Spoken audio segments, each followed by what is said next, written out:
thinking of a stupid title for this show. One that's dumber than Meet Me at Applebee's in the first place. Well, yeah, this is going to be dumb and cheesy, but it's fine.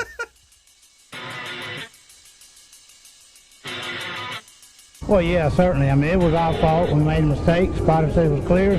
I wasn't clear, and, I didn't want to tear my car up, tear his car up either.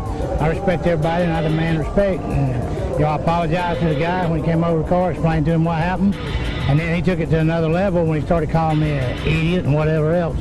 And I don't appreciate that. I'm not going to take it. I told him how I feel. I called him out. He didn't show, and so, I'm good with it if he's good with it, but I'm not going to be disrespected by no means.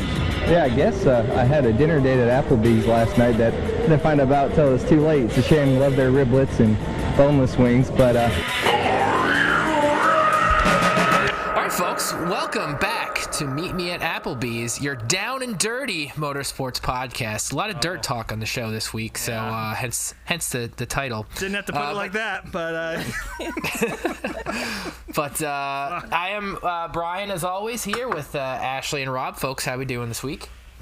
I think we're both pretty tired, right, True Love? I'm tired. Yeah.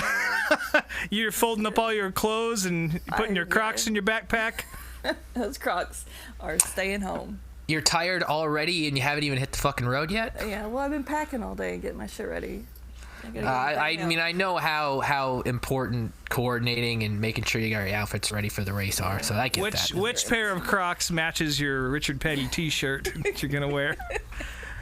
In case you guys don't, this is the first time you've ever listened, True Love is going to Martinsville next weekend. This weekend. She's going to Martinsville. She's not going to the modified race, though, so that's a point of contention I have. I just don't have a way of getting there. Yeah. There's tomorrow.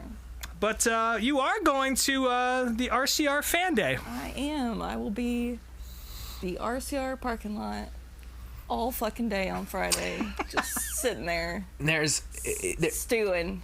Just a stacked roster of drivers, including Ty Dillon, who was not advertised because he doesn't drive for RCR, but he is one of Pop Pop's special boys, so he'll be there. Yeah, we got Ty Dillon. We got Austin Dillon. We probably got fucking Jesse Love. Because he just signed to RCR today. Yeah. I'm sure. Whitney will be there, Muriel, the whole... If you don't get a picture with at least 2 members of that show, I'm going to be very upset. Yeah, Muriel. And I want it to be the ladies. Do, I wonder if Muriel's going to be there. I bet Whitney's got her. She's gonna have her eye out for you because I did send her your IG link for her influencer thing. Yeah. So. Kyle Busch also going to be another reality show star. Kyle Busch, he'll be present, and then Kevin Harvick too, which is kind of cool. His wife Samantha will be there. She'll have her clothing boutique set up and signing autographs. So.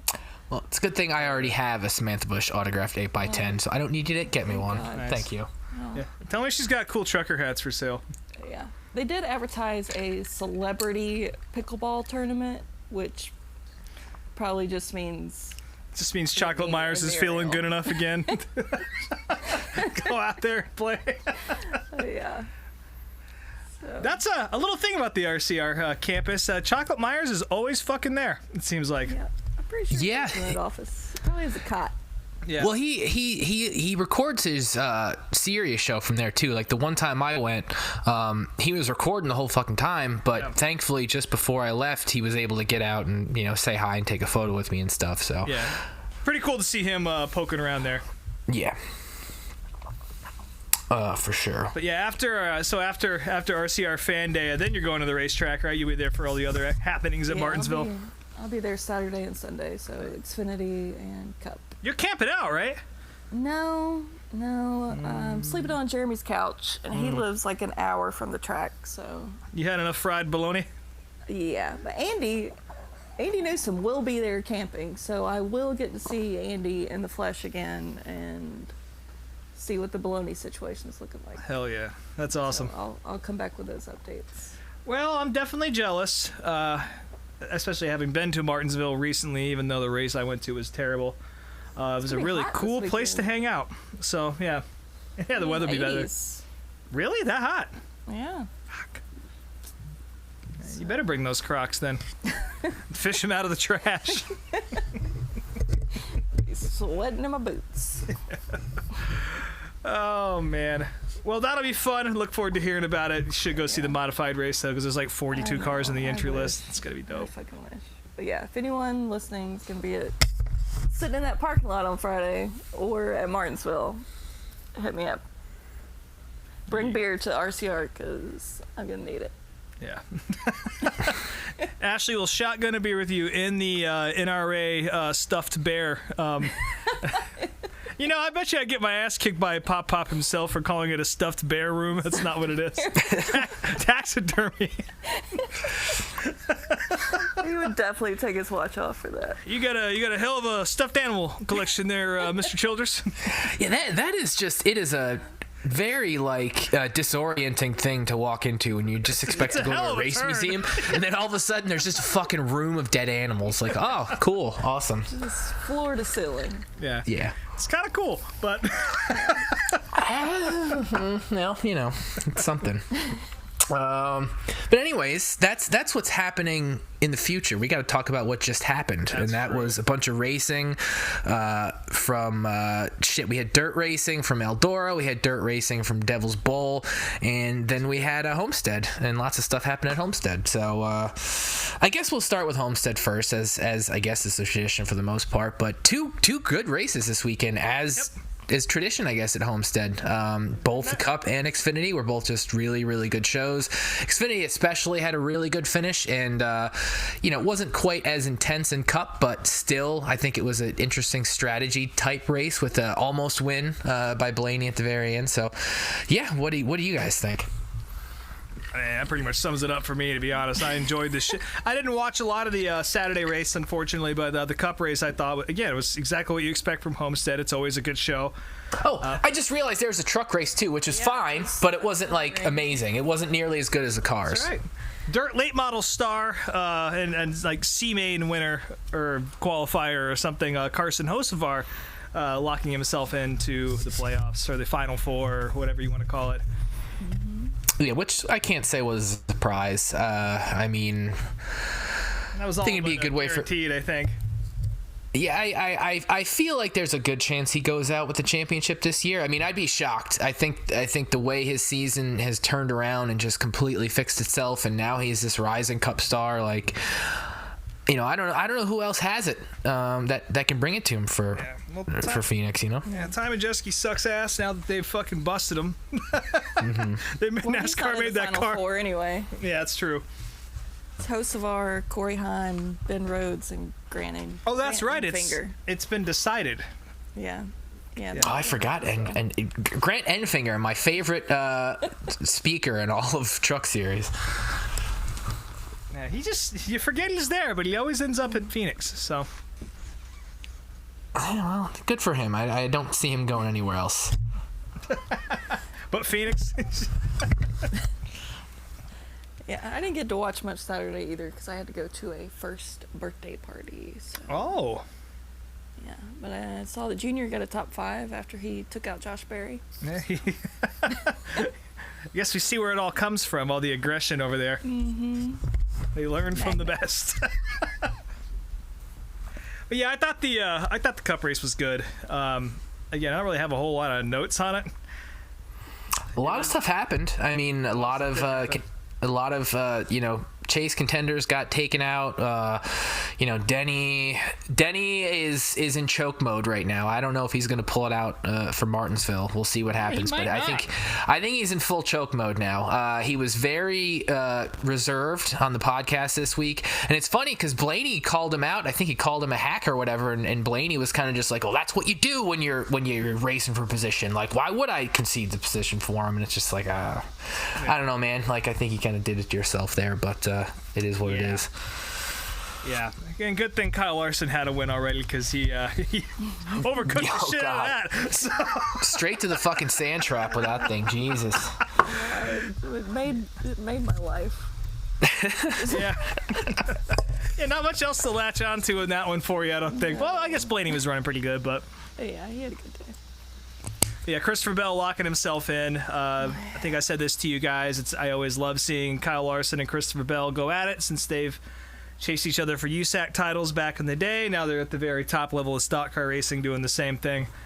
And I know they respect the shit out of each other. So always love to see that.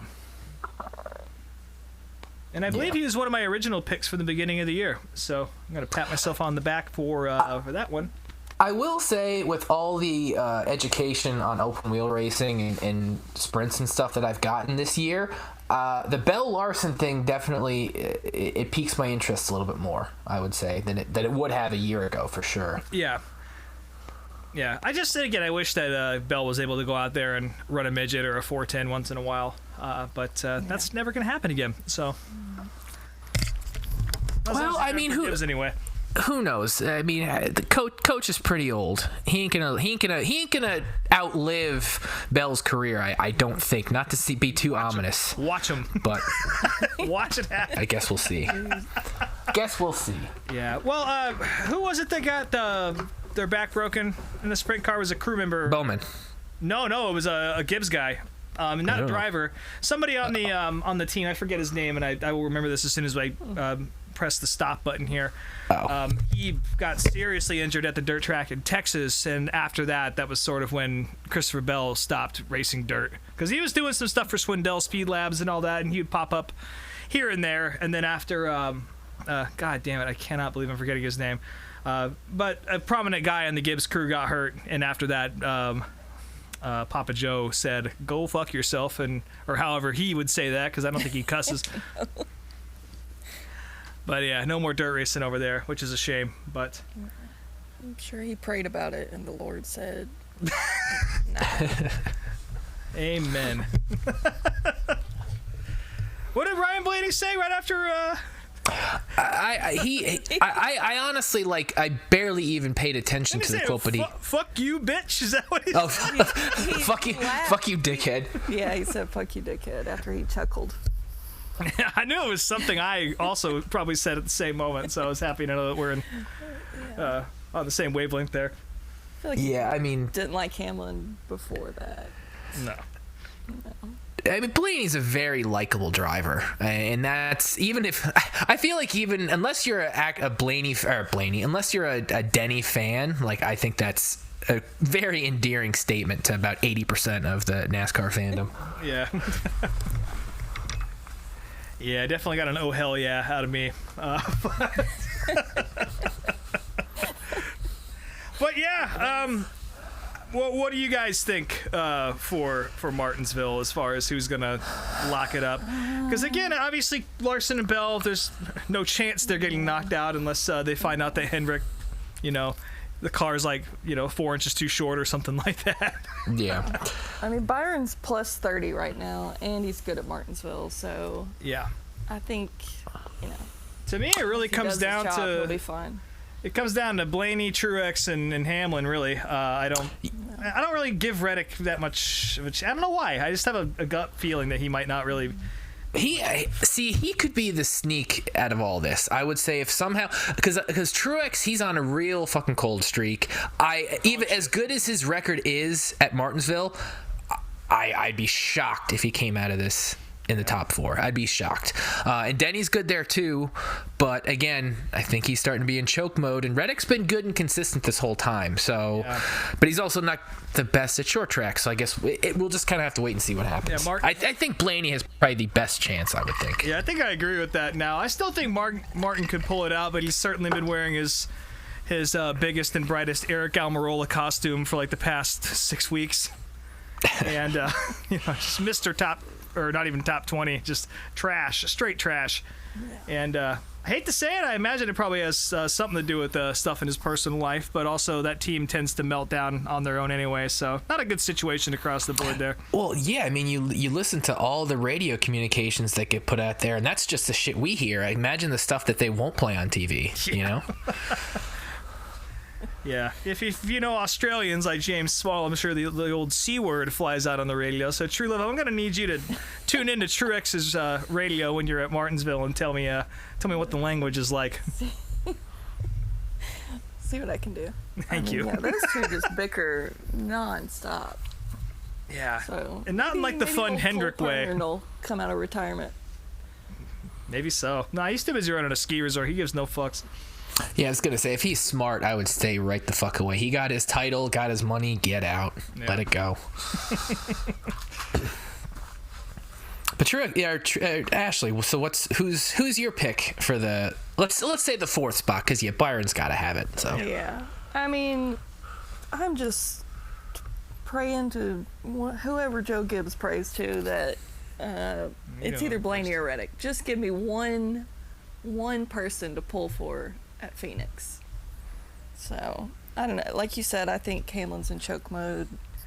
Truex, I don't know. James Small's like putting sugar in his gas tank or something. And yeah. I think it'll be either Blaney or Reddick. Yeah. Poor Chris Buescher. Bless his heart. He has to win. He has to win. And then he was in that, yeah. As much as I like him, I don't see that happening. Although he had a wonderful social media moment where he tweeted before the race on Sunday. It's like, we're gonna have a great day today, or something to that effect. And then after the race, when I don't know where he finished, 20-something, 30th, wherever the fuck he finished, he went and he deleted the tweet, but before he did, he quote tweeted it, so it showed him deleting the tweet, and it was just very, very funny, and very self-deprecating. So I enjoyed that. Hard not to like Chris Buescher, but I don't know. You never know. No one's looking at him. He has one job on Sunday. That's to win. There's no points bullshit. I know. We won't see Hail Melon or a wall ride this year. That's the only thing. So don't expect that to happen. No. I gotta go with Ryan Blaney, I guess. I wanted to, going into the show, I was fully planning on saying Martin Truex Jr., surprising everybody. But I've been saying that for weeks and it hasn't happened. So, you gotta admit defeat eventually. Though I will say this, this is a little off topic, but Sonoma Raceway out in California, one of the 2 road courses I actually like, they sent me a little postcard today encouraging me to come camp out there. It's a little like brochure. And they included a sticker of Martin Truex Jr. holding up the trophy that he won there. I was wondering why you sent that through. I was like, what the fuck is that all about? Unsolicited. Just they sent it to me. I'm not going to California if I can help it.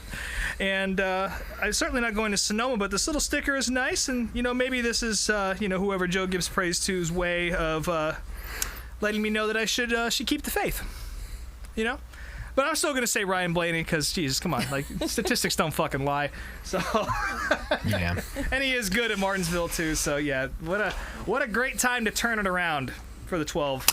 I will say I would have not, if you told me this, 8-9 weeks ago, whatever, I would have never guessed that Blaney would be potentially looking at the Final Four again. Like, just didn't see it. I thought maybe round to 8 if he was lucky. But I'm glad to see him do so well. Like, I want to see him up there, so. Yeah. So, is there before we get into my one little story about the jacket, is there any news that we want to talk about? Nothing really came out that was like exciting or interesting. I guess Jesse Love got announced for the 2-car. Yeah, that's not exciting. Chandler Smith got confirmed for to the Jesus Gibbs. Parade. Yeah. Who cares? That's gonna be a good deal. I think that'd be a good fit for him. Him and Sheldon. Yeah. Maybe I'll finally cash in on all these fucking Sheldon bets I've been making all year when he gets. If he doesn't win at least like 3 races next year, I'm gonna be fucking pissed. So we'll see. What else? Anything else interesting happen? Well, I guess it's not. It's funny to say this is breaking news because everyone's talked about it for months, but the deal between Kyle Larson and Brad Sweet and Tony Stewart is official. The All-Star Circuit of Champions is being purchased by the High Limit Series, of course, owned by Brad Sweet, Kyle Larson. Mm-hmm. And the internet is melting down. On paper, there's no reason to really think there's going to be a huge civil war between World of Outlaws and them, but of course there will be. But we don't know yet. Like, it's just got announced, and we're not going to really see any big movement until until the World of Outlaws season is over. I think there's still points on the line, and you don't want to piss off the guys at the pay window before you collect your checks. So. It's just, to me, it seems like there's, like, again, from a complete novice standpoint who's really only been learning about the sport for the last year or so, it's like, but there seems like something brewing between the two, because like just the fact that High Limit exists at all it was a statement on the World Outlaws and their low payouts and all that stuff. And you know, to me, it does seem like there's some sort of battle coming down the pipeline. Outlaws already restrict their drivers and whatnot. That's true. Yeah, I mean, there'll definitely be some shit. No question about it. And there's a lot of question about what's going to happen with like Ohio Sprint Week. Some other PA events. Yeah, we don't know yet. But it does, from what I've heard, it does kind of seem like High Limit will remain its own thing, and the All-Stars will continue to be its own tour. So High Limit will be a limited high payout series that races on Tuesday nights, so they can try and draw whoever the hell can come out. And then the All-Star Circuit of Champions will remain a national tour, presumably taking some cues from the way High Limit does business. And also having a built-in streaming deal with Flow. You can't imagine anyone at World Racing Group is too fucking stoked about this right now. But again, there's nothing to talk about yet other than the deal's done, and then Brad Sweet's trying to get everybody on Earth to come over to his side. So, gonna be interesting. Yeah. Why don't we roll into the short track stuff now, since we're talking about, you know, the Outlaws and the High Limit deal. There were two big races that went down this weekend. First was World Outlaws, the final race at Devil's Bowl Speedway in Texas.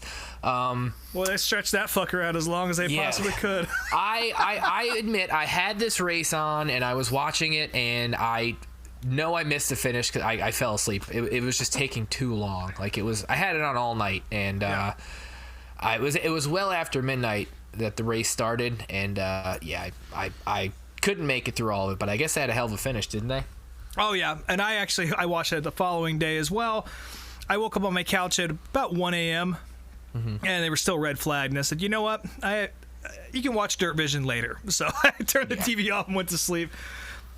Incredible finish between J-Mac and David Gravel, coming right down the line. It was James McFadden's race pretty much for most of the race, and then Gravel just snuck up right at the last corner and got him at the line. And this is also where my dart for the week comes from. There was, of course, a lengthy red flag period that got turned into an open red for some reason, which means you can work on your car freely.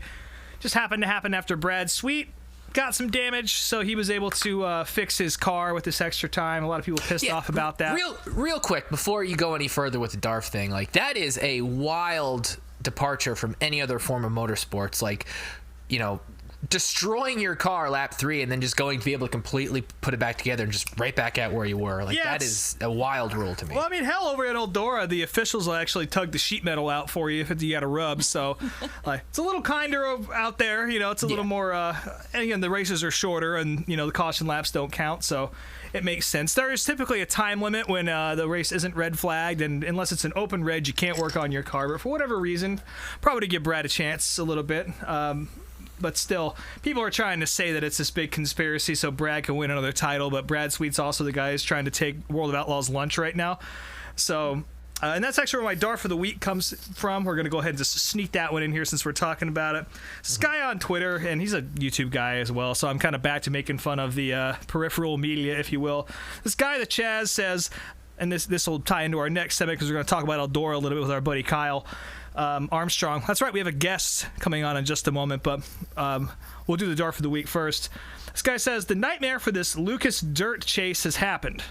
Too bad RTJ didn't start a rival series this year. He would have gotten 20 minutes to save his season like Brad Sweet Racing. Hashtag Vince McMahon. Which is just about the dumbest fucking take I think you could possibly have on that situation. Again, I don't think anybody at the World Racing Group is very thrilled with Brad Sweet. And if anything, they're going to want to make him lose his title to David Gravel, because Gravel's going to stay an outlaw probably. So that's just a stupid opinion. That guy's got a lot of them, I found, and he's my dart for the week. And his sentence for being dart for the week is to listen to this podcast tonight. Just to hear it from me. Of course, the first part of that tweet, he's referencing the Dirt Track World Championship at Eldora, which was a shit show in its own right. That was a race. I mean, not only did it get dragged out, it got dragged out an entire extra day for really weird reasons. Like, the track itself was not drivable, which is not something you see that often. weather is one thing. This was not weather. This was the track was just fucked. Yeah, well, I mean, they canceled all 3 days of the show. It was supposed to start on Thursday with the steel blocks and all that, and that got rained out and moved to Friday. Same thing on Friday. Saturday, they actually got cars on track, but the track conditions were so piss poor that they stopped the race after, and I forget the guy's name, but there was a steel block that just caught a rut and flipped about 7 or 8 times, bent the fucking frame in half. It was a gross wreck. And Eldora shut that down and moved the whole show to Sunday. And with that, I think it's probably time we bring on our special guest tonight, since the rest of the show is pretty much going to be devoted to dirt late models. I know Brian's got a little thing he wants to talk about too, but let's get Kyle Armstrong on the show here. For those of you who don't know who Kyle Armstrong is, he is the host of the Forward Bite podcast, formerly on the Speed Sport Network. I think they shut down their podcast network. I bitched about this earlier on the show a few weeks ago, but the show is still up and it's still required listening, particularly the Freddie Smith episode, since, of course, Freddie Smith passed recently. Definitely a nice little way to get acclimated to his history and sort of dip your toe into Kyle's podcast world. Just knows everybody in the dirt late model world, and just a great guy. Anytime I go down to Charlotte, we end up spending a lot of time together and hanging out. So we're going to bring him on here in just a second. While we're waiting to hear from our guest, we'll talk a little bit about a jacket story. So to catch you up to speed, my buddy Mike, who was on the show, he does. He on his First 7-Inch Club Patreon, he does a thing where he and his buddy Scott, they review battle jackets. Now, if you don't know what a battle jacket is, it's essentially like a denim vest or a denim jacket that's covered in patches and buttons and pins and shit of different bands. It started out as like a heavy metal thing. Punks kind of took it over, and now there are battle jackets for all types of fucking sports. And I found this really cool old Alan Kawicki jacket, denim jacket, that I wanted to turn into a battle jacket, because I have hundreds of NASCAR patches and pins and all this other shit. Get the jacket, doesn't fit, I throw it up on my store.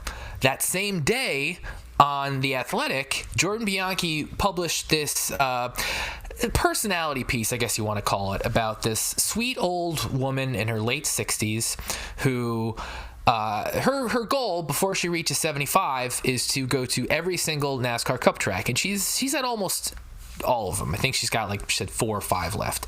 And in this article, she describes this jacket she's wearing, and it's more or less a NASCAR battle jacket. It's a NASCAR jacket. She's covered in patches and pins and shit, and she wears it to all the races. She's got a photo of herself wearing the jacket with Blaney and Bubba and some other driver. I forget who. But it was Chase. Chase. So the very end of this article, she talks about what she plans to do with this jacket, and those plans are to be buried in it.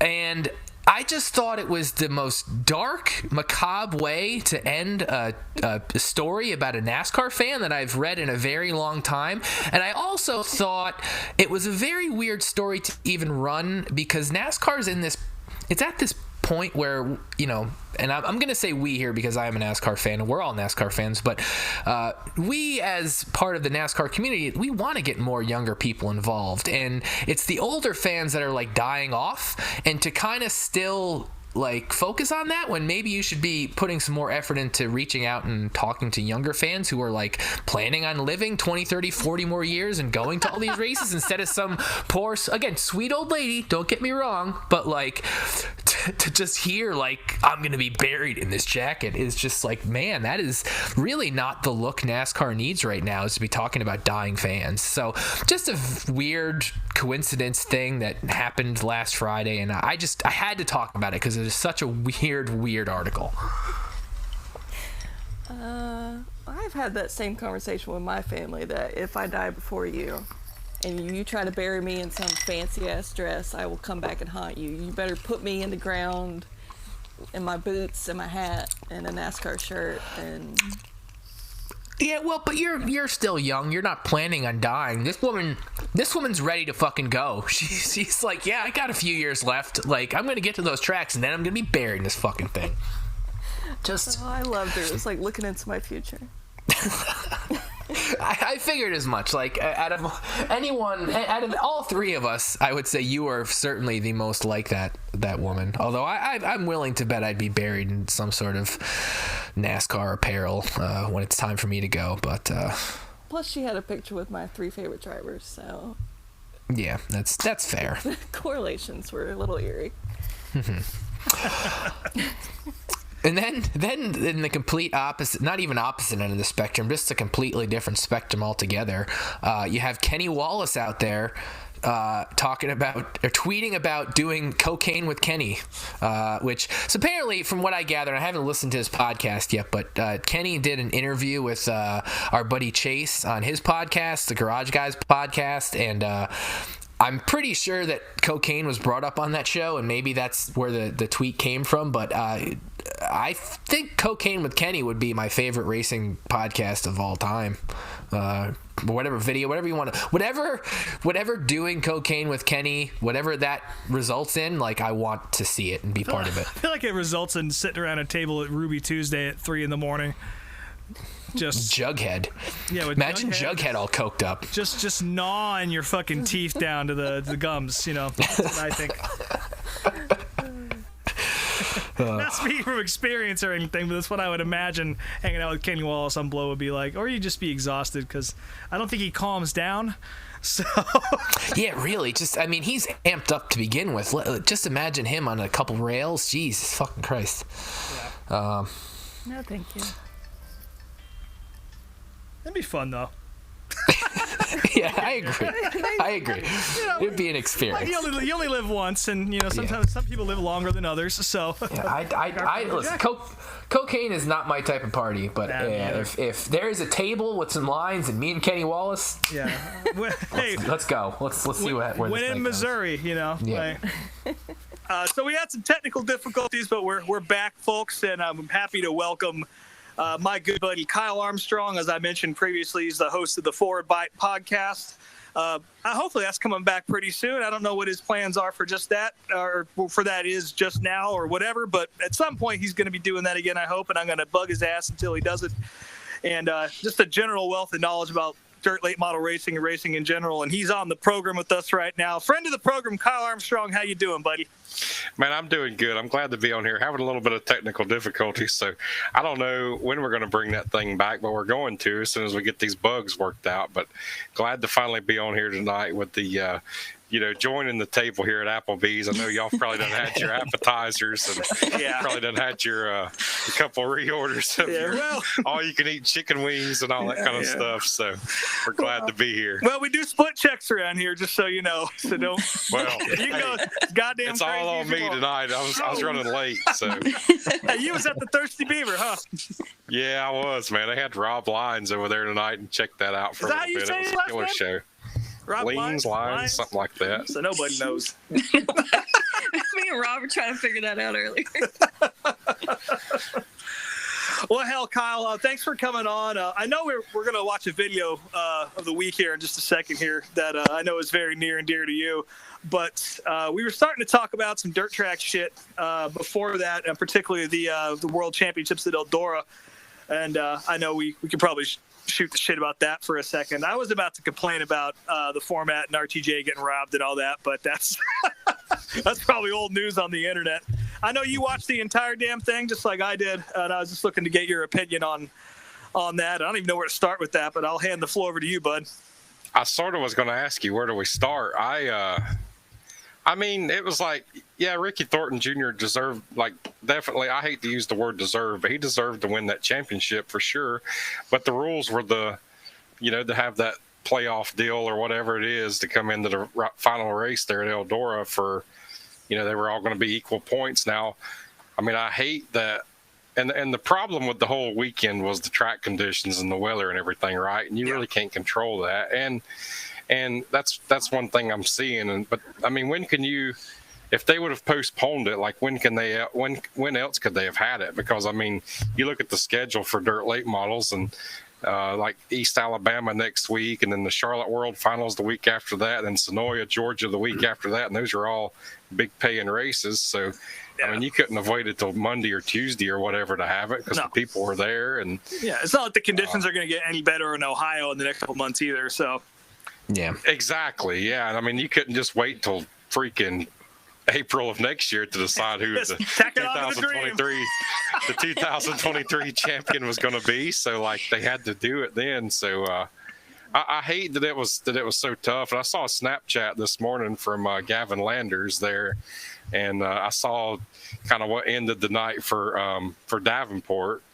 You know, of course, Lance Landers owns the team. Gavin is his son. He sent me a snap this morning of a great big mud clod about as big as this computer monitor I'm sitting in front of right now, that went through the radiator, and that ended Jonathan Davenport's hopes of winning that championship with like 20 to go. Well, who got sent to the hospital from a dirt clod? There was somebody in the B main, I think, right, or one of the heats earlier in the day that got a dirt clod to the helmet and sent him into the fence, and they got taken out in the ambulance. I forget who it was, but yeah, that was Ross Robinson in the 7 car he's out of Delaware or somewhere up that way. And man, I had Ross Robinson in my dirt draft, so that kind of hurt me, but I was pissed about that. But man, I'm not as mad now. Like, I saw he got a dirt clod to the head and got his helmet knocked off and or messed up, and had to go to the infield care center. But which, of course, if you're going to get hit in the head with something and got to go to the infield care center, I think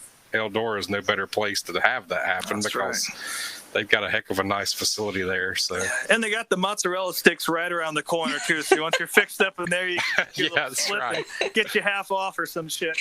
I don't know if that's true or not, but it is right there. So, dude, we had a great time, Rob. Whenever you came up there with us, and I'll just invite Ashley and Brian. Y'all got to come up there and hang out with us. It was so much fun that time. Oh my god, definitely on my bucket list of tracks to visit. Yeah. The vibe of that place is just it's real. There's not many places that feel like that does, and I know it's not just the Dream. You know, I'm sure every event that's at least all the major ones feel like that. I know you've been to a bunch of them, Kyle, but the first time I went was 2014 to the World 100, and once I got there, I was like, my God, why have I not been coming to this all my life? But of course, it's like 10 hours away from home, so we just never went there. But once I went that one time, and I'll warn anybody, once you go that first time, you'll put it on your calendar every year, because you go up there and everybody's family and friends, and you meet so many cool people. And it's like, I mean, that's a warning. Like, don't go unless you think you want to go for the rest of your life. It's a lifelong investment, like an insurance plan or like a 401k. Yeah, it is. Yeah. Well, after Rob came back, that's definitely seemed to be his opinion too, that he'll be maxing out the credit card every year to. Yeah, Capital One ain't heard. They don't know shit yet. They hadn't seen me yet. Well, I'm only 3 hours away, so I really have very few excuses. You have zero, none. Exactly. Yeah, you should be there for sure. Yeah, it's a great time. We had a killer time at the Andy's Towing Pavilion. Shout out to Andy and that bunch, and Tandy Marlin and all them. You know, I listened to your podcast where you reviewed it maybe once or twice, and I know that was cool to listen to. To hear your perspective from it, from you being a first timer, and I love somebody coming up there for their first time and letting me kind of be the I don't know, the tour guide or whatever, and I think we definitely succeeded with you coming and being there that week. I got the damn King's tour, that's for sure. Yeah. Almost got flung off a golf cart only twice, and lived to tell the tale. So. But go ahead. No, you go ahead. I was going to say, well, the first time I went up there, I got slung off of a golf cart, and I've kind of not. It's a rite of passage. I was standing on the side of it, like holding on to the roof, and these guys were popping wheelies and stuff, and there was about, I don't know, 8 or 10 people on a golf cart that seats 4, and man, I should have knew better. But anyway, yeah, I got a few scars from that one that time, but it's all good. We went back. Yeah, the most dangerous time for me was on our ways back from the Andy's Towing Pavilion. whoever that nice gentleman who gave us a ride back to the camper was, he was hauling ass. And I drank a lot of moonshine, and I did not hold on as tightly as I should have. You know, whenever we left there that thing that night, I'd nudge somebody, and I said, man, I said I'd walk, but I'd just rather you just drive us on down there. And that he did. We were breaking the law because I think you're supposed to park the golf carts like 30 minutes or an hour after the last checkered flag. So that was well beyond that. Well into Saturday. Yeah. But it was fun. And then we managed to get up the next morning and go have breakfast and yard sales and whatnot. So we survived it. Yeah, I don't know how, but yeah. Can't wait to do it again. So. Yeah. So much fun. So I guess we'll use this jumping off point to talk about the video and the inspiration for Kyle even being on the show. So Kyle, what we're watching this week on the show is the 2006, actually. Last show I said it was 2014. It's from 2006, actually. But it's the CNN special, Dirt Track Outlaws, I believe. Is that the name? Dirt Track Warriors. Go ahead and just read that title one more time for the folks whose heads are spinning at that right now. A CNN special on dirt track racing. That's what yeah, exactly. So how old were you when this came out? I don't know. You're putting me on the spot. I don't know. I guess 15, 16 years old. But I will say this, man. I remember when that show came out and how big of a deal it was.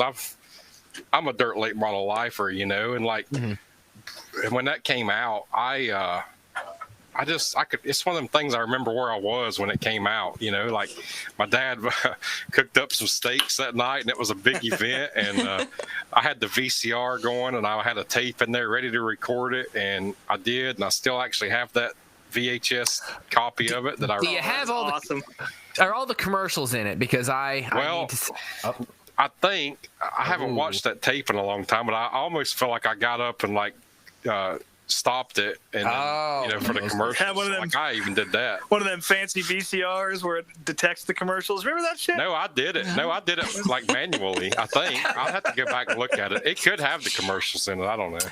I'll say though, if the same type of special came out for like, you know, dirt modifieds, I'd be in the same boat you were. So I totally get it being excited for this. Because I mean, obviously 2006. I mean, NASCAR was already at its peak. You know, motorsports in America in general were pretty huge, but you know, the dirt track stuff. I mean, they talk about it in this show. You know, it's almost kind of an underground thing. You know, it doesn't get the national coverage that other motorsports ever did.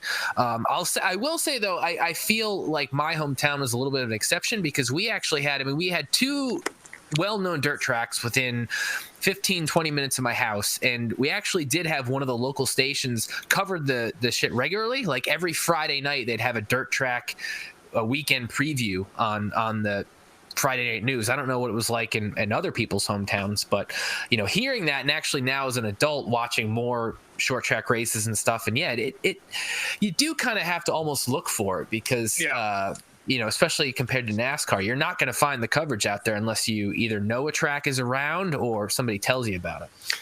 I'll say especially at that time, like that was 2006. At the time we had 4M.net, which is still in existence. And I remember that's probably how I found out that show was even going to come on TV. But, you know, then the next year, 2007, Dirt on Dirt launched, and they've sort of been the leader in the, you know, covering dirt late model racing. And and I think possibly if it had not been for that CNN special, we probably would maybe not have the coverage that we've got today of the sport, because it's all evolved from that one, you know, that 1 hour special that CNN did, I think.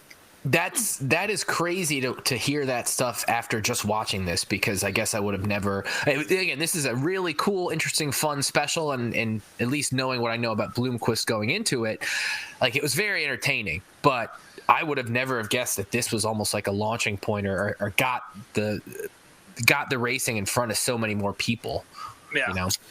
I probably wouldn't have pinpointed that on it now, but looking back in hindsight now, looking at it, I think that it probably was, because, you know, Michael Rigsby and those people that started Dirt on Dirt, he said he went to this particular World 100 that it shows on that CNN special, and he says, "Look at all there's 20,000 people here in attendance, and they don't have." Well, we had newspapers at that time, but usually I remember those newspapers. You'd read about it the next week and see who qualified where and see how they ran in their heat races. But it's old news, really. But I don't know. I mean, now it's just instant. We've got it in front of us live on streaming and all that. And I don't know. Watch it 5 nights a week now. Exactly. Exactly. So, running back to the premise of the show, like I said, is more or less 3 drivers' journey to the 2006 World 100, and those drivers being obviously Scott Bloomquist. You've got the kid, Josh Richards, and then you've got Chubb Frank. Now, as someone who only really has learned about late models the last couple years, I've seen some Chubbzilla shirts before. Josh Richards was not a name that rung any sort of bells for me. But then, obviously, we all know Bloomquist. So every second he was on the screen was instant. Like, couldn't turn my head away from the TV. Josh definitely won him a few titles in the World of Outlaws. I think he got a Lucas one too, right, Kyle? I think, you're right. He did. He won. He's got the record for the most World of Outlaws wins in history, but. What's interesting about that, and I want to make this point real quick before we really review it. Josh Richards, on this video, was basically just starting his career at that time in 2005 or 6, and he's already done everything he's going to do, and basically has retired. He ended driving for Clint Boyer Motorsports a couple of years ago, and that ride kind of fell through, and he basically has just been. I think last year at the World Finals, Rob, whenever me and you were there, we actually witnessed his last race, whether we knew it or not at the time. No kidding. Which I think I just can't believe it. Like, I think he'll probably come back at some point, but he's his last race. He's younger than me. He's not even 40. Like, it's wild. Yeah. And they talk about it in the show where his dad is like almost pushing him out of dirt, and then obviously you look now. Decades later and what he accomplished, and I guess maybe his dad was right on some level because his career's over now, but we'll get to that. Josh Richards, though, he did run some Xfinity races or Nationwide or whatever at the time for RCR, I think it was, and you can look him up on Racing Reference. I don't think he really ever had any like really good runs or nothing, but he definitely started some races. Yeah, he started some races. I don't remember. Here, I can probably pull it up. Go ahead with your next thing. Well, really, man, I want to let you lead this talk because you're the one who is the. I totally understand why this means something to you, and that's why we're even having you on the show because I want to get what really got you going as a kid watching this and why it stuck with you so much compared to everything else. Oh, there goes Freddie. Well, it just like I said, it was just a big deal to get to see, like I say, our sport, because I grew up around this stuff, going to our local tracks, seeing it on the big stage on getting to see CNN cover it. Now, like I said, I never did get to go to Eldora until 2014. Once I kind of, got a job and made, started getting my own paychecks, and then I said, damn it, that's where I'm going to go. And I did. And so anyway, it was just so cool to see it get put on the map like that, I guess you could say. And it was cool. And obviously I went, not saying I didn't go to any big races. We had our fair share of big races in our own backyard around this part of the country in the Southeast where I was at. So I saw all these guys a lot anyway, but it was cool to get to see that on television. Mm-hmm. You just don't get to see outsider media. Well, it's funny to call CNN outsider media, but you know what I mean? Like usually any sort of like the Dirt series that just came out on FS1, that was produced by Flow Racing, and it had a big tie-in with the NASCAR coverage and Fox's motorsports coverage. You don't really see it the other way around where like CNN or another news organization or someone comes in from the outside and actually does kind of opens the hood and shows everybody what's going on, because there's no agenda to this. It just kind of is. It's a documentary. Yeah, it's just the fact this happened at all is crazy to me. Like I'd have to look at the premise of this series, I guess, to find more info. But again, there's really not. This isn't like an expose. This isn't like there's no angle other than this is happening. It's just like this is what you guys are missing if you're not watching dirt racing. This is 3 stars all at different points in their careers, and they're going to the biggest race of the year, and this is what happens. And you get. Obviously, you get a nice little backstory on Scott Bloomquist to start out the show. Yeah. And, you get a bit of his background. Always bringing out the fucking biplanes anytime the cameras come around the farm. Always, yeah. I guess if I had some biplanes I built with my dad, I'd roll them out there, too. That cracked me up. There was like a recent Flow special with him where they went out to the farm, and he was talking about the planes and all that. And this is literally the exact same thing like 25 years before. There's some good footage of Ashley loved it. Good footage of dogs on a fucking quad or something. What was it? Yeah, it was Scott driving a 4-wheeler with a tiny dog in his lap and some old man riding on the back. Yeah, he's by that. Yeah. And then later the tiny dog was like carrying around a Mountain Dew bottle. That's what I was about to say. Yeah, that was my favorite part of the whole thing was the dog carrying a Mountain Dew bottle. It's funny that Scott's parents look to be almost his same age in this video. Yeah. I know Scott's lived a little bit of a harder life than some of us, but I got a kick out of that. And then let's talk about this real quick. So Scott talks about the origin of the skull face thing and where skulls and whatnot come from. And the quote from him is it's a symbol of strength. You see a skull on something, you pretty much know not to fuck with it, right? Like that is the quote from him. And like that is like just a top 10 amazing all-time quote from anybody I've ever heard. And then B, like I wonder if BJ McLeod, for those who somehow don't remember this, that we love BJ, but if this is what BJ modeled his life after, like this quote. I don't know. That's a good question. He loves fucking skulls, man. He loves skulls. Like maybe more than Scott. So I don't know. I mean, if and when I ever get to see him again, I'm definitely going to ask him about that. Yeah. Well, Scott definitely has BJ beat with all the Eastern mysticism kind of, mixed in there too with the and all that, Okay, well, there's a lot to Scott's story that no other racer can really bring up. It just, living the fact that he grew up in Southern California and his family moved him to Tennessee to race. Like, who the fuck does that? And just this weird alien transplant guy, and how many racers have cocaine charges on their records and all this other shit. He's just he's an enigma, and I love him. But then the hard turn into Chubb Frank. Yes, it's almost night and day as far as you get Chubb and his family, like they are just the most stereotypical, and I don't know where they're from, but they seem Midwestern as Bear Lake, Pennsylvania. Yeah. Okay, so almost Midwest. That part of Pennsylvania might as well be the Midwest. Let's be honest. Yeah. But yeah, but Chubb then later on in the show is seen autographing and selling thongs with his name on it, which again, I'm getting ahead of myself a little bit here, but just the racing world is so weird, the personalities and all the shit that happens. And yeah, you get Scott Bloomquist racing against this dad called Chubb, who totally different upbringing. He, grew up in racing, whereas Scott didn't. You've got the kid, Josh Richards, who, again, we talked about, who, as a teenager was in Eldora, and his dad was a chassis builder and got him into racing. And he also... Oh, go ahead. No, I was just saying the Rocket chassis. I love his nickname. Kid Rocket? Yeah, it's good. It's about as of its time as his haircut. 100%. Yeah, it's very 2005.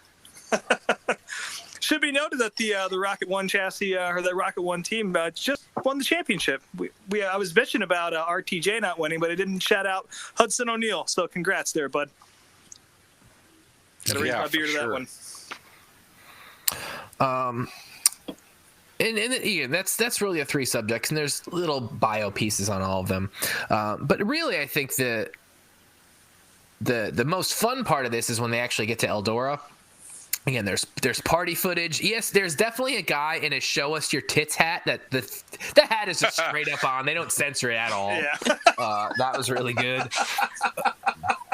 There's some redneck kid shitting on NASCAR. Bloomquist shits on NASCAR too, which again, I mean, you know, I was trying to explain this to somebody the other day. I mean, yeah, I can totally understand people who only know auto racing as NASCAR, them perceiving it as being boring, because I mean, hell, as much as I love the racing, a lot of them are boring, but go to your local dirt track and you are not going to have that same experience. You will not be bored. I promise you that. Well, it doesn't have to be Eldora. It can be any local dirt track. Particularly Eldora.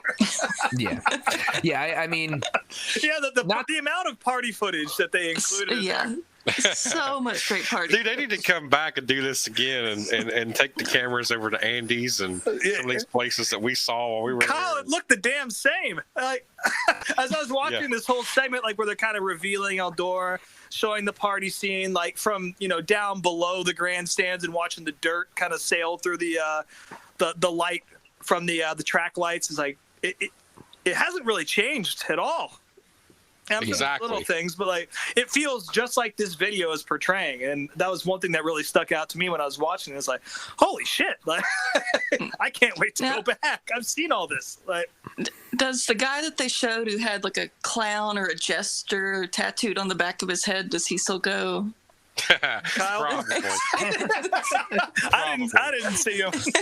I didn't recognize anybody from that partying scene. You know, Maybe I think we are the generation that has to carry that on into the next generation. Yeah. They probably all park across the street at whatever the other. They're probably over there at Speedy's camping over there. Speedy's is the big mud hole. That's where they say the big parties go on over there. I've never. Well, I've been over there, but man, it's just too wild. A little too wild for me. So along with all the partying footage, you know, we get some other, more storytelling type stuff. You know, you see the garages of the teams, but you also, for some reason, they get into the love lives of both Chubb and Scott Bloomquist. Yeah. Why the hell not? Yeah. I mean, so Chubb's wife tells a story about how, like, they met at a skating rink or something, and she wasn't impressed by him at all. And then let me get the exact quote, because I wrote it down. She goes... he gave her a big, fat, juicy kiss on the dance floor, and that got her attention. And then she was all in on him. She was all in. And then she said they dated for like 17 years before she finally got him to marry. Are you thinking No, of Bloomquist? no. Was Chubb? Chubb and his wife too, yeah. Okay, because Bloomquist, his wife, like they talk about his wife, how they met and dated when they were both young. At a tanning salon. Yeah, at a tanning salon. Which again, she's like, honest. I worked at a tanning salon, and Scott came in one day, and we just fell in love. As soon as I saw this man. Which, yeah, I mean, look, if you see pictures of Scott in the was it is not at all a shock to hear he went to a tanning salon. Not even a tiny bit. But no, like he went off and he was dating strippers and got his cocaine charge and all this stuff, and then years later they got back together and they actually, in this video, they were about to have a kid, which was very nice. Yeah, just grown adult now. Yeah, that's true. But yeah, just I don't know. I really enjoyed that bit of exposition about their personal lives. Didn't necessarily need it, but I really enjoyed it. Yeah, I'm glad it was there. Yeah. And then not long after that is the aforementioned thong deal. Again, they talk about merch. I mean, merch is a huge part of short track racing. Even more so, shouldn't say more so. It's different now than NASCAR because most NASCAR races, when you go to, like, there aren't as many individual trailers as they were in like the 90s and 2000s. Now it's all more or less teams, like, you know, Hendrick and RCR and all that. Yeah, it's all run through Fanatics anyway, so. Yeah, but when you go to a short track race, like an Outlaws race or late models or whatever, all the teams all have their own little trailers, and Bloomquist talks about he does $200,000 a year in merch, and this was 2006. And then we see Chubb Frank selling thongs, and then his wife is like, well, he doesn't sign them when they're wearing them. And then this girl, cooler if he did. Yeah. This girl can't be 21 years old. And she just like sheepishly goes up to him and is like, I want to buy a thong, and asks him to sign it. And it's just the most awkward piece of footage in the entire fucking thing. By the way, I want to give a shout out. That was Ron Slavic right there. That was running the merchandise for Chubb Frank at the time. We lost him a couple of years ago to COVID, I think in 2021. So rest in peace, Ron Slavic. But yeah, he was he had a lot of creative ideas like that thong merchandise and stuff for Chubb Frank and other drivers. He was a legend in the souvenir industry for sure. Yeah, the short track, racing shirt souvenir business is really interesting to me, knowing what I know about how the NASCAR business works, and just seeing what those guys can do and how important it is to their business. Because these guys don't make a ton of money from purses and whatnot. I mean, some races you do okay, but the profit margin on merch is a lot better than what you spend to get on the track. So it's almost a necessity at this point. But then from there, after all these different stories are told and all that, we get to the actual race itself. And they go to another race in Wisconsin a couple days before to kind of warm up, but that's, nothing really interesting happens there. You get to the World 100 though, and Scott, we got all three drivers are getting ready for the main event, and Scott in practice, he pulls out his car, and it's this custom painted all silver car just built fresh for the race. And so sick. The steering goes out in practice, which is bad, but he probably could have recovered, but until somebody else comes and just hits the ass end of his car, and just the whole fucking car is just a pretzel. And what I found crazy was that this is one of the biggest dirt races of the year, and I see modifieds at Lebanon Valley with two cars in the trailer. And how are these guys, like Bloomquist, one of the biggest guys in the sport, only had one car with him? Like, that was insane. He was done for the weekend. Yeah. Like, he's got this special car, and it's over. After earlier in the documentary talking about bringing two cars to the racetrack, he mentions that specifically. I think, and I could be wrong, but I think they probably had a backup car, but I think the rule was at that time where you couldn't, after hot laps, if you wreck or whatever, you can't bring out a backup car. Well, wasn't this hot laps though? Like it was hot laps, yeah. It wasn't even qualifying. It was literally like the night before everything. I could be wrong, Brian, but I think maybe after that right there happened to Scott that year, I think they might have changed that rule. Because you don't want to see Scott sitting in the grandstands drinking $200 worth of Bob Miller's beer. I'm sorry, I'm getting ahead of ourselves. Well, I mean, shit, he didn't make the race, so yeah, that's how he spent his night. I don't mind seeing it. I'd rather see him on the track, but that's a bonus. So yeah, Scott's weekend's done. There again. Like Kyle said, he was given some beer money to enjoy the weekend with the guys, and that's what he did. But Josh and Chubb both ended up making the race, and both had very different outcomes. Again, for all the effort they put into telling the story and leading up to the race, like the actual race footage itself is only probably 7-8 minutes, if that. But yeah, Josh gets a flat on the warm-up and the pace laps, for the main event, and one of the crew members is like, somebody poked a hole in this, which I thought was funny. And later on in the race, he ends up breaking a drive shaft and obviously finishes almost last. And then Chubb, he ends up finishing fourth. And remind me of the guy who won. I forget it was a name I didn't recognize. Dale McDowell out of Chickamauga, Georgia. Yeah. Well, he ended up winning, but happened. Yeah. I'm sorry. So I'm stepping ahead of myself. Shannon Babb wins the race. He's light at the scales, and they give the win to Dale McDowell. Now, from what I understand, they had a lengthy red flag period in the middle of this race, and everybody else cut their cars off. Shannon Babb left his running or idling. So apparently the theory is that he burned off enough fuel to where he was so many pounds light at the scales, and they gave the win to Dale McDowell.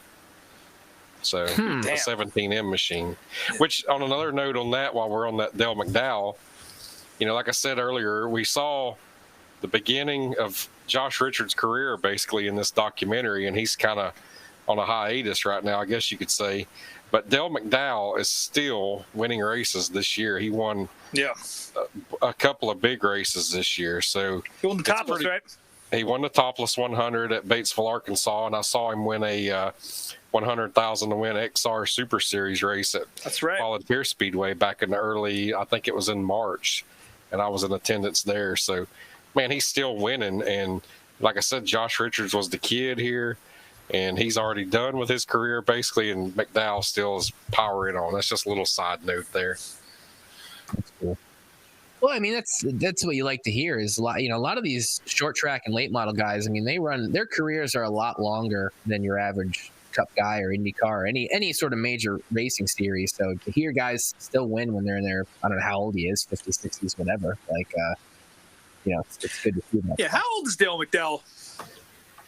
Let me look it up. Y'all go ahead with the next one, and I'll look that up. I'll give you the answer in a second. I think that pretty much wraps this up, bud. We covered the whole show. Unless you got more to say about it, because again, this was your favorite video as a kid. So I want to hear anything else you have to say about it, or how it inspired you to follow racing more. I'm all ears. Dale McDowell's birthday was May 18th, 1966. So you can do the math on that. Man, I don't know. It was just cool, like to get to see this on TV. It brought it to. I mean, like, you just got to put yourself in that time period and just imagine this would probably be dirt late model racing's equivalent to like the 1979 Daytona 500, right? For NASCAR. I mean, this. Because there was nothing on television at that time, and like you timestamp it to 2006. Well, I shouldn't say that. We had some races that did come on TV, like Fox Sports South and stuff, but they were just races. This was like an actual documentary, which I thought was cool. And then the following year, the World Finals at Charlotte in 2007 was actually live on television for the first 2 or 3 years of that event. So. This possibly helped that out too, but I don't know. It was just cool, man. It was a neat time period. I mean, late models as just a genre of racing in general, like are really fucking cool. And where I grew up, we didn't have them. I mean, like the Northeast, all the dirt tracks I went to was dirt modifieds. There were late models, but they weren't super lates. I just never saw them. Like, it wasn't until a few years ago that I started seeing them. And again, this year is probably the first year I actually sat and watched some races, and I've been going back and watching old stuff. And it's really interesting to see the evolution of the cars. How, going back to the 70s, they were just these wild rectangular things. And now there's these twisted sister cars that I don't necessarily love, but I can understand why they are the way they are, and they're just wild fucking machines. And it's really, really, really, really cool form of racing, and hopefully next year I get to go to a few more races. Yeah, so much has changed since that video right there with the cars and everything and the technology and whatnot. And I'm looking at it right now. Dale McDowell's in Victory Lane there at the World. I had Dale McDowell on my podcast, and he told me that they don't even use scales anymore to set these cars up. They use these shock dynos and spring smashers and all that kind of stuff. So they don't even put them on the scales. So that right there is just something that whenever he told me that, it blew my mind. But that is the way it is. I didn't know that. Yeah, interesting stuff. And going to what's different now between then. Are you going to go to Pennsboro at all next year? I've sort of got it in my mind. I'd like to try to get to go up there, but I want to kind of see what it looks like. I watch some videos from whenever they open it, and I'll make my decision. Because I'm following that myself, because I'm only 3 hours from there, and I want to go to the Memorial Day race. I'm interested to see what happens with this new quarter mile, or not quarter mile. Is it quarter? I think they said it's almost. It's a little bigger than a quarter mile. 1/3 mile. Yeah. It's smaller than the original one. I mean, they do plan. Their goal is to do another race on the big track. But one of the things that the guys have talked about in doing Pennsboro and making this new track is the fact that guys don't want to run 170 miles an hour anymore, which at Pennsboro, it never looked like they ran that fast. But hearing that number, I mean, they talk about it in this documentary too, how some of these cars, the horsepower to weight ratio, they're faster than Cup cars, a lot of them. Oh, yeah. And it is weird to hear drivers not wanting to go that fast. I can understand why. But you don't normally hear series pulling back like that willingly. Like NASCAR, all the guys want the big motors again. They don't want these 500 horsepower motors, but it seems like late models, it's almost the opposite story.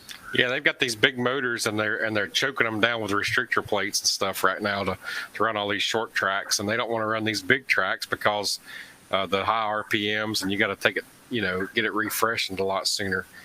That too, yeah. That makes sense. They're very expensive right now, about $40,000 to $50,000 for a motor.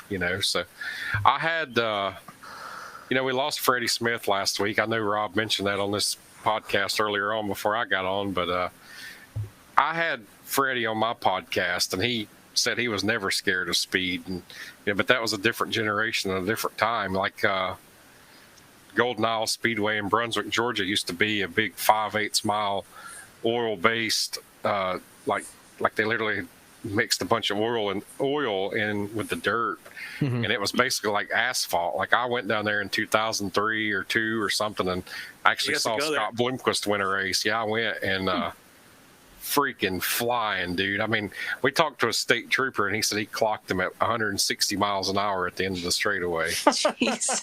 Fucking rules. Damn. And one thing I remember about that night was I shook.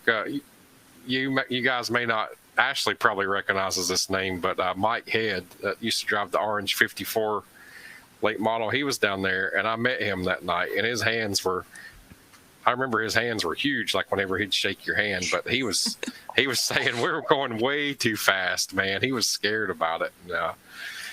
Well, I mean, even though you're in a cage, those cars are still not nearly as. I mean, yeah, they might be as fast or faster than a Cup car, but they're not even nearly as safe. Not to mention the fact that unlike NASCAR, there's no soft walls. The tracks themselves generally don't have the same sort of safety. Yeah, I'd venture to say it's more of a track problem than a car problem, because when you hit a concrete wall, it's different from hitting one with a safer barrier on it. But yeah, definitely I would say a lot of risk. I would say back in those days, like I just mentioned there in the early 2000s, going that fast was definitely outrageous. Yeah. Nowadays, don't even think about it. I mean, just from all we know from between now and then. But I definitely think these cars are for sure safer. You look inside of one of them, and the stuff that the drivers wear, the head and neck restraints and the full containment seats and all that type of stuff. But somebody shared a picture yesterday on Facebook, and I know we're rambling on at this point, but it was a picture of Dan Sleeper driving a Bloomquist chassis car at a topless race, and his top of his helmet was through the halo of the chassis.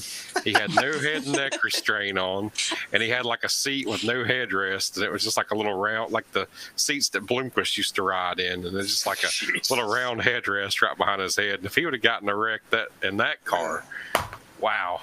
But yeah, no weak links, huh? Exactly. And maybe I can find that picture and you can share it on the Instagram. I would like to see that. Yeah. So. Yeah. All right. Well, I feel like that we kind of covered a lot of bases here tonight, and definitely want to say thank you to Kyle for being on the show. I guess we don't really have a current show to plug, do we? Huh? No, I'm going to try to get my stuff going again here pretty soon. I definitely appreciate you guys having me on here, and everybody, I guess, can follow me at Instagram or Twitter at Kyle Armstrong 53, and we look forward to doing another one of these podcasts with y'all again at some point. I've probably listened to 99% of y'all's episodes, and y'all do a great job every week. And thank you, I'll Kyle. get out of the way. Thank you. I'll get out of the way here for this one, but man, you guys do a great job, and hopefully we can get back on and do it again someday. Well, at least you and I will be hanging out at the World Finals coming up here, so we'll have to get on and chat about that pretty soon. So maybe sooner than later that I'll be giving you the call. But Oh, and the other thing, Rob, we've got to get that GoFundMe started so Brian and Ashley can get a Flow account. Racing subscription, yeah. So y'all can know what we're talking about and why I bitch all the time. I will say, Rob, that the link you sent me the other night worked pretty good. So I'm definitely gonna bookmark that one, and we'll see what happens. But there's just that's the shitty thing about dirt racing is like.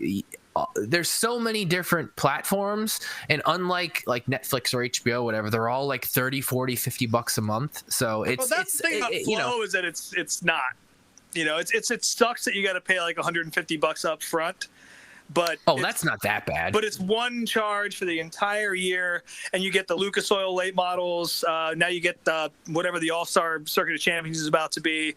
A lot of pavement stuff, Cars Tour, NASCAR mods, the smart mods, all sorts of shit. So it's definitely a worthwhile investment. Dirt Vision is tough. There's a lot of help a friend kind of shit going on in that economy. But I would say here would be my suggestion or my little bit of advice. I would wait till about the first week of January, about the time for the Chili Bowl, and then get your Flow subscription. Yeah, and you will not regret it. Yeah. You won't regret it. I texted Ashley earlier. I was giving her shit about it. I said, look, I'm getting ready to, I'm going to spend $300 on a plane ticket, $600 for a hotel room, and Lord knows what to go to St. Louis to watch that dome race. But I want to see it in person. But I could sit at home and watch it on Flow and save a lot of money. I'll be texting your ass while you're sitting up in that dome. I'm going to go give Kenny Wallace some setup tips. Hell yeah. We didn't even talk about Tyler Carpenter once on this show today. So, damn. We're still rolling, so. That's all. We're good. He let a few laps the other night. He broke. You texted me and said, Tyler Carpenter's in the lead. I said, he won't make it. Sure enough. Before I could get that text, he was out. Oh, my God. That's been fun, guys. Yeah. Well, again, thank you, Kyle, for coming on. And I guess that's probably the show, right, Brian? Ashley? Yeah, I think that's it. So next week, NASCAR will be in Martinsville. Ashley will be there. Yep. I will be there. So she'll have a full report from the show.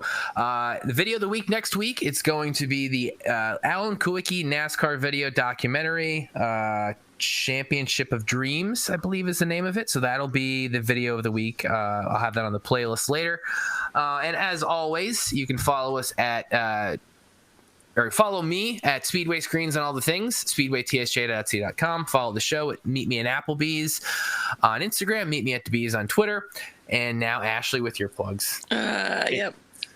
Snake Mountain True Love. It gets harder every week, doesn't it? Well, That one offended Brian so much he hopped off the call. My least favorite part of the show. But I do want to give a huge thank you to Kyle for coming on and sharing his dirt knowledge with us. Hell yeah. Rob Oates _unofficial on Instagram. My band's called These Wild Plains. Again, if you checked out our new single, thank you very much. We'll be announcing some shows and some other shit coming up pretty soon, like every other band does. Coming soon. We have stuff. Seriously though, it's gonna happen. And we'll be announcing that probably the next few weeks. So stay tuned. And like I said, I'll be at the World Finals with Kyle coming up here. And if we're lucky, True Love and Brian will also, whatever's left over from the Flow Racing GoFundMe, they'll put into the World Finals fund. And we'll see their asses out there. I'll be there on Friday and Saturday for that. I won't be there for the whole thing, but I'll be there for at least the last 2 nights. So. Okay. It sounded like I'm going to be making an appearance at Martinsville too Sunday. But, so maybe see you there. I don't think I didn't. Actually, the first time we ever met was at Martinsville. Yeah, that's right. Yep. I don't have a hot pass this time though, so I'm just going to be a regular Darf up in the grandstands. Hell yeah! Sometimes it's got to be that way. Yeah, I waited too long to ask. Yeah. No shame in the Darf lifestyle. It's all good. Yeah. No, we're good. Eat some hot dogs. I'll come out to the grandstands, find you. All right, we'll see you there this weekend, and I'll see you next week, Rob, and we'll do this again sometime. Hell yeah. Thank you, Kyle. All right. from the table at Applebee's, thanks, folks. We'll talk to you next week. Continental's got the check.